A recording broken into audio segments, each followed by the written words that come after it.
আসসালামু আলাইকুম। এখন আমি কোথায় আছি? এখন আমি এমন একটা জায়গায় আছি যে জায়গাটা সম্পর্কে বাংলাদেশের অধিকাংশ মানুষই জানে। তো কিভাবে জানে?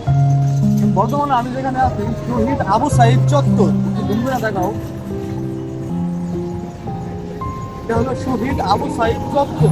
এইখানটাতে যে ছাত্র আন্দোলন হয়েছিল 2024 সালের জুলাই মাসে, 16ই জুলাই শহীদ আবু সাইদের বুকে বলেন, পেটে বলেন, যেখানে বলেন গুলি লাগছিল, এইখান থেকে এখানে যদি একটু ধরি, এখানে যাও, এই যে এখানে সাইনবোর্ড দেওয়া আছে অনেক বড়, এবং জায়গাটার নামও কিন্তু এখন বর্তমানে শহীদ আবু সাইদ চত্বর। এই জায়গাটা এইখানে যে জায়গাটা দেখতেছেন, হ্যাঁ, ওই পাশটা থেকে এই পাশে গুলি করা হয়। আমার ভাইটা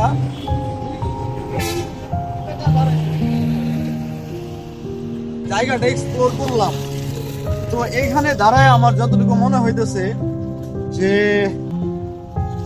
ওই সময়টা এতটা সহজ ছিল না। যাই হোক, যে এইটাকে আসলে কে কিভাবে নেয় আমি সেটাও জানি না। কেউ ভালো চোখে নিতে পারে, কেউ খারাপ চোখে নিতে পারে। জাস্ট শুধু একটা ইচ্ছা ছিল যে আসলে জায়গাটা কোথায় একদিন ঘুরে দেখবো।